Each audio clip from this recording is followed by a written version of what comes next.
Dan kiranya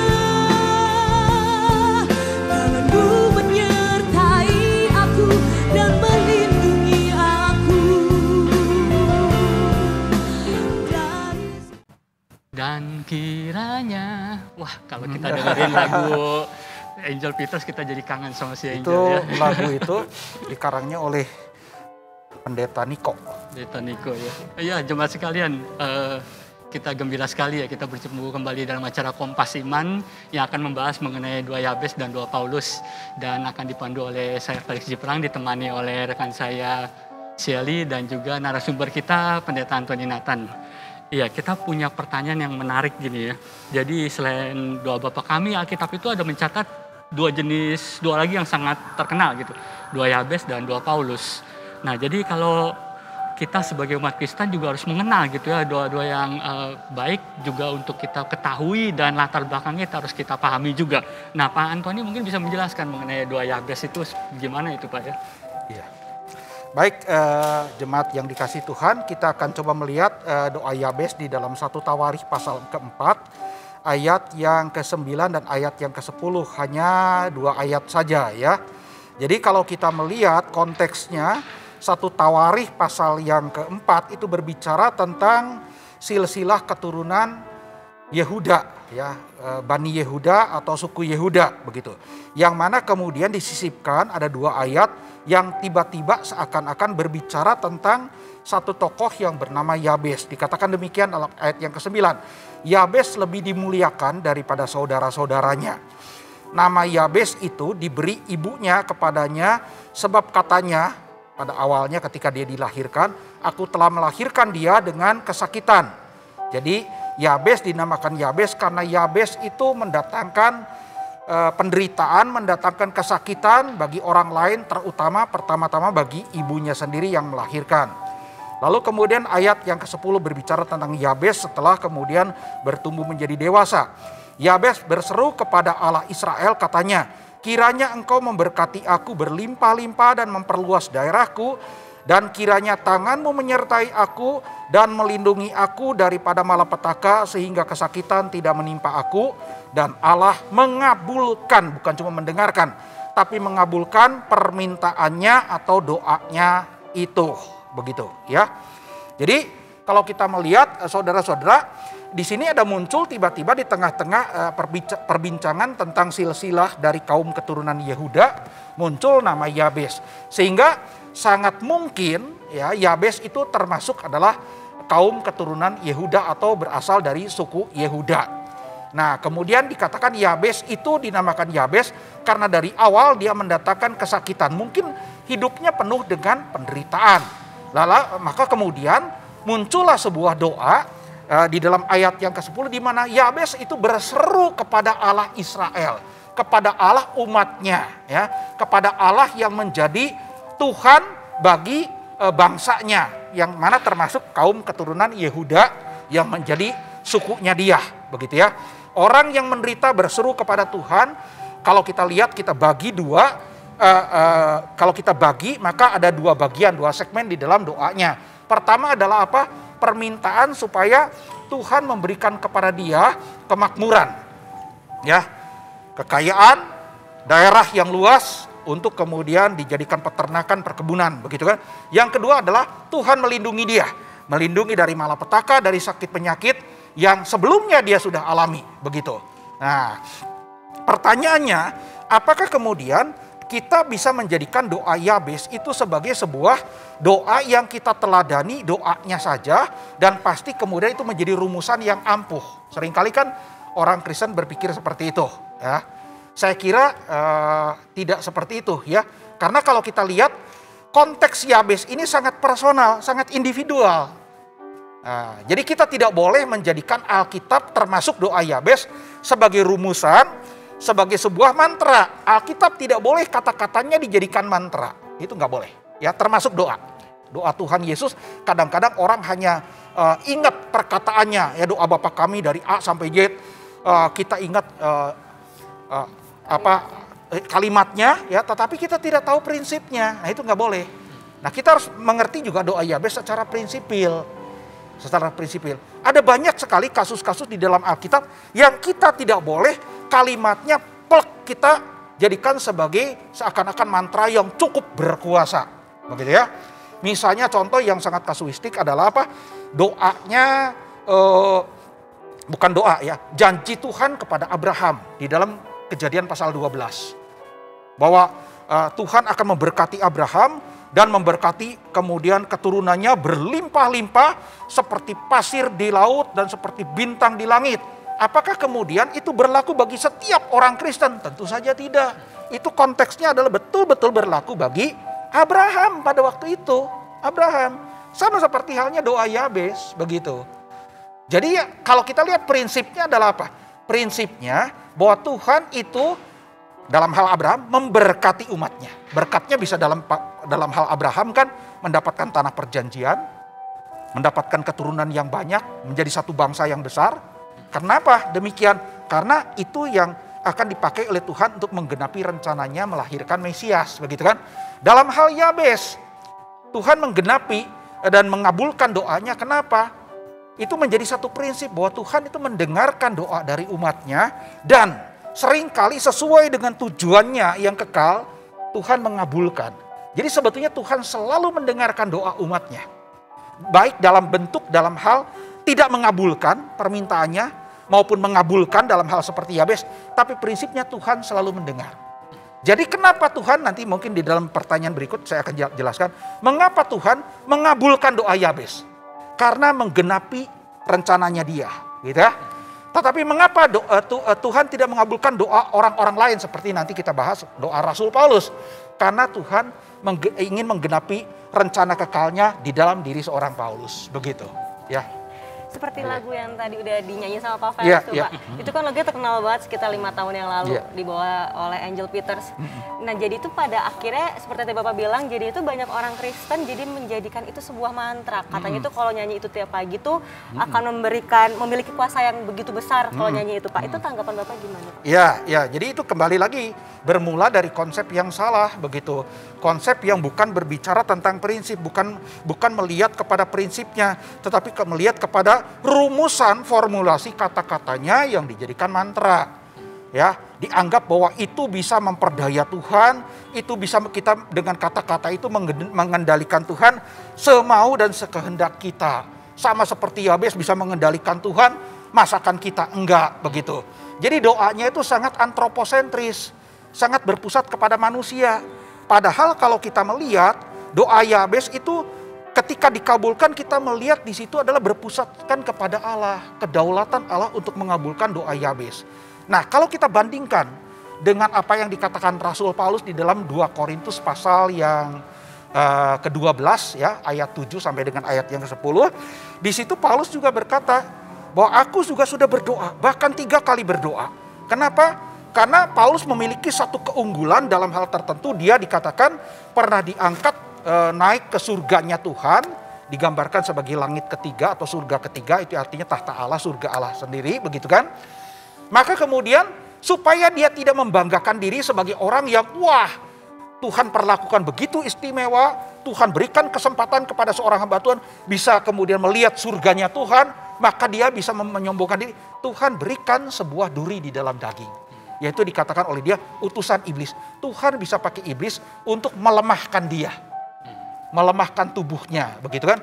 Lalu dia katakan dia sangat menderita. Karena utusan iblis itu para penafsir mengatakan itu adalah penyakit. Ada yang mengatakan sakit kepala yang hebat, ada yang mengatakan mungkin gangguan mata yang juga sangat hebat, begitu ya. Kita tidak pernah tahu sebetulnya penyakit apa jelasnya. Tapi dia sebutkan itu duri dalam daging yang membuat dia lemah. Nah, kita lihat antara Yabes berdoa dalam kelemahan, minta Tuhan tolong dia, angkat dia dari kelemahan, angkat dia dari penderitaan, Tuhan kabulkan. Dengan Paulus yang juga berada di dalam kelemahan, minta juga hal yang sama, Tuhan angkat itu kelemahan itu sebagai duri dalam daging, tetapi dikatakan tidak dikabulkan. Tuhan mengabulkannya apa? Menjawab doanya. Bukan mengabulkan, mendengarkan dan menjawabnya, cukuplah kasih karuniaku bagimu. Sebab di dalam kelemahanmu lah kuasaku menjadi sempurna. Jadi di sini kita harus melihat teologinya begini ya. Bahwa di dalam segala hal Tuhan itu bekerja untuk tujuan kemuliaan Dia. Tujuan kedaulatan Dia dan kemuliaan Dia. Dalam hal mengabulkan doa Yabes supaya kemuliaan Tuhan dinyatakan. Dalam hal tidak mengabulkan doa Paulus pun supaya kemuliaan Tuhan dinyatakan. Nah begini ya kita lihatnya. Kenapa dalam hal Yabes dengan mengabulkan doanya maka kemudian kemuliaan Tuhan dinyatakan. Karena jelas Yabes itu bukan siapa-siapa, bukan apa-apa, tidak punya kemampuan apa-apa awalnya. Bahkan ibunya sendiri mengatakan dia lahir tuh membawa penyakit, membawa penderitaan. Membuat orang menderita. Jadi kalau Tuhan tidak dengarkan, tidak tolong, apakah nama Tuhan bisa dikenal oleh orang, bisa dimuliakan, bisa dilihat oleh orang, dan kemuliaan Tuhan nyata di dalam diri Yabes? Tidak. Jadi cara satu-satunya adalah apa? Pada diri Yabes yang sama sekali tidak ada apa-apanya, dia hanya bisa berdoa, Tuhan dengarkan doanya untuk menyatakan kemuliaannya. Sehingga pada waktu Yabes yang tadinya tidak punya apa-apa, tidak bisa apa-apa, ternyata diberikan segala sesuatu oleh Tuhan, maka orang akan melihat kemuliaan Tuhan. Karena Yabes sendiri nggak mungkin seperti itu, tidak akan mampu. Hanya karena Tuhan melakukan apa yang dimintanya, maka kemudian orang bisa melihat kemuliaan Tuhan. Dan kita melihat ketika Yabes diberikan berkat oleh Tuhan, baik kekayaan maupun kemudian kesehatan, kekuatan, perlindungan, dikatakan di dalam ayat 9, dia dihormati. Kenapa dia bisa menjadi dihormati? Ketika dia jadi orang kaya, ketika dia berlimpah-limpah, ketika dia jadi orang sukses, ketika dia jadi orang kuat, jadi orang terlindung oleh Tuhan, dia tidak pakai semuanya untuk dirinya sendiri. Tadinya dia dinamakan Yabes, kenapa? Kehidupannya tidak jadi berkat bagi orang lain, hanya menimbulkan kesakitan. Tapi dengan diberkati Tuhan, dia ternyata dia bisa pakai berkat Tuhan itu untuk apa? Menjadi berkat blessing bagi orang lain. Maka kemudian di dalam ayat yang ke-9 dikatakan apa? Dia dimuliakan oleh saudara-saudaranya. Di situ. Jadi dalam hal Yabes, kenapa Tuhan menjawab doanya? Karena dengan cara Tuhan menjawab doanya, pada diri Yabes yang tidak ada apa-apanya, kemuliaan Tuhan dinyatakan. Orang akan tahu Yabes bukan siapa-siapa. Tapi dalam hal Paulus justru sebaliknya. Kita tahu Paulus itu adalah orang yang sebelumnya ditenun oleh Tuhan, dipersiapkan oleh Tuhan dengan latar belakang yang luar biasa. Dia seorang yang sangat brilian. Kalau kata dosen saya dulu dikatakan begini, kalau kita lihat tulisannya dari struktur bahasa Yunaninya, dia jenius luar biasa. Mungkin IQ-nya 200 lah kali ya. Udah gitu dia ditenun dalam 3 kebudayaan besar pada waktu itu. Dia menguasai seluruh filsafat Yunani. Lalu ditenun dalam kebudayaan yang punya latar belakang keagamaan yang paling kuat. Mazhab Farisi yang paling kuat, dia dapat guru yang terbaik, Gamaliel. Dia kuasai Taurat seluruhnya. Ya, kemudian dia apa? Dia fasih sekali dalam hal politik. Dalam tata negara politik, dia ditenun dalam politik orang Romawi. Jadi hebat ya. 3 kebudayaan menenun dia. Jadi Paulus itu apalagi kemudian sampai diangkat ke surga. Pernah naik ke surga, turun lagi begitu kan. Jadi kalau Paulus tidak diberikan kelemahan, maka orang akan lihat dalam kehebatan pelayanannya, orang tidak akan melihat kemuliaan Tuhan. Melihat memang Paulusnya hebat, luar biasa dia. Hebat, maka diberikan kelemahan oleh Tuhan. Sampai orang tahu Paulus begitu lemahnya. Sampai sakit kepalanya, kalau betul sakit kepala, atau kemudian matanya yang rabun luar biasa, membuat dia betul-betul lemah. Maka Paulus minta apapun tidak akan diberikan. Kenapa? Yang penting di situ kuasa Tuhan nyata, kemuliaan Tuhan nyata. Jadi kembali lagi di sini prinsip doa adalah apa? Doa kita umat Tuhan dijawab atau tidak dijawab adalah bergantung kepada apakah dengan dijawab atau tidak dijawab nama Tuhan dipermuliakan atau enggak. Begitu prinsipnya. Nah itu agak melenceng sedikit daripada doa itu ya. Kan tadi ada di sini tentang duri dalam daging. Jadi duri dalam daging itu ditafsirkan mungkin kemungkinan besar itu adalah penyakit Paulus ya, bukan dosa atau kebiasaan buruk, bukan atau beban atau lainnya ya. Karena orang kadang-kadang menyebut, aduh ini dalam hidup ini misalnya dia lagi susah, mungkin dia punya kebiasaan buruk atau dia punya anggota keluarga lain yang membebani, dia bilang ini duri dalam daging, ini duri dalam daging. Kadang-kadang menyebut begitu ya. Penyakit ya Pak ya. Penyakit. Karena itu kata daging adalah menuju kepada tubuh, flesh ya, sarx, itu tubuhnya dia sendiri. Ya, artinya kalau ada duri dalam daging, kalau kita kan itu bahasa kiasan Paulus menggambarkan sesuatu yang menyakiti tubuhnya. Ya kan?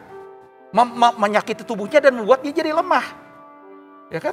Maka Tuhan berkata, di dalam kelemahanmu lah kuasaku menjadi sempurna. Tuhan biarkan buat dia jadi lemah dengan penyakit itu. Sebab kalau tidak ada itu, Paulus kuat. Sangat hebat begitu.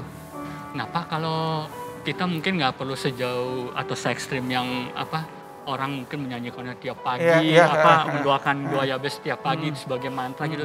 Tapi sekedar kita mendoakan dalam situasi yang mungkin kita anggap mirip dengan Yabes, lalu kita menaikkan doa Yabes, itu dalam teologi reform yang kita anut itu boleh apa enggak ya Pak? Oke, yang pertama begini ya, kalau teologi reform seringkali juga dalam hal ekstrim yang lain, karena doa Yabes dianggap sebagai doa bermantra oleh orang-orang dari sisi orang-orang Kristen karismatik, maka orang reform ada banyak yang mengatakan tidak lagi memakai doa Yabes begitu ya. Saya kira begini, sepanjang kita mengerti prinsipnya ya, kita memakai doa Yabes untuk doa kita sendiri boleh, tapi kan begini persoalannya, apakah dikabulkan atau tidak itu kembali lagi kepada kedaulatan Tuhan dan apakah bisa memuliakan Tuhan atau tidak gitu. Karena kondisi kita dengan Yabes kan berbeda sekali gitu ya. Begitu. Jadi hanya begini, kalau kita tidak memahami, kemudian kita salah konsep seperti tadi, memahami bahwa doa Yabes yang penting adalah formulasi kata-katanya jadi mantra yang utuh, di mana kita bisa mengendalikan Tuhan, ya jangan dilakukan. Kalau kita punya konsep seperti itu, jangan pakai. Berarti kita sedang dalam kondisi konsep yang tersesat begitu. Ya. Tapi kalau kita mengerti, seperti kita mengerti doa Bapa kami, bukan mengerti rumusannya, tapi mengerti prinsipnya, karena versi Lukas dengan versi Matius kan berbeda gitu kan. Nah, kembali lagi bicara prinsip di situ. Ya boleh saja begitu. Misalnya kalau Yabes meminta, kita mungkin banyak sakit penyakit, Tuhan sembuhkan saya, Tuhan lindungi, boleh nggak? Setiap hari kita berdoa itu kan boleh saja ya. Meminta misalnya kekayaan, untuk tujuan apa? Minta kekayaan. Tujuan supaya kita bisa memperkaya diri sendiri, ya pasti tidak akan dikabulkan. Begitu, pasti tidak akan dikabulkan. Seperti Yabes. Dia jadi berkat bagi orang lain, sampai orang lain memuliakan Tuhan dan memuliakan dia, menghormati dia. Itu. Ya. Lalu bagaimana dengan doa Paulus atau doa-doa yang di Alkitab, Pak? Apakah kita boleh meniru doa-doa tersebut? Iya, saya kembali lagi ya. Prinsipnya kita harus pahami dan kita berdoa berdasarkan prinsip itu dengan kata-kata yang sesuai dengan gayanya kita, stylenya kita, kata-kata bahasanya kita. Itu lebih baik ya. Sebab boleh saja kita kalau kita tidak punya kata-kata yang cukup, kekurangan kata-kata, bahkan pakai kata-kata Mazmur kita berdoa juga boleh begitu ya. Tapi bisa terjadi kepada orang lain yang mendengarkan doa kita punya salah konsep. Nanti jadi batu sandungan, dianggapnya berarti kita memandang itu adalah kata-kata yang berkuasa, kembali lagi ya. Bermantra seperti punya khasiat macam-macam, nah itu berbahaya juga seperti itu. Jadi intinya kalau kita memahami doa dari tokoh-tokoh Alkitab sebagai mantra, ya jangan begitu. Tapi kalau prinsip doanya kita boleh lakukan. Sekian bincang-bincang topik doa hari ini. Semoga apa yang dipelajari pada sore hari ini kita dapat mengambil maknanya, kita juga dapat jadi memiliki pemikiran, pemahaman yang benar akan doa-doa ini. Ketemu lagi di Kompas Iman berikutnya. Sampai jumpa.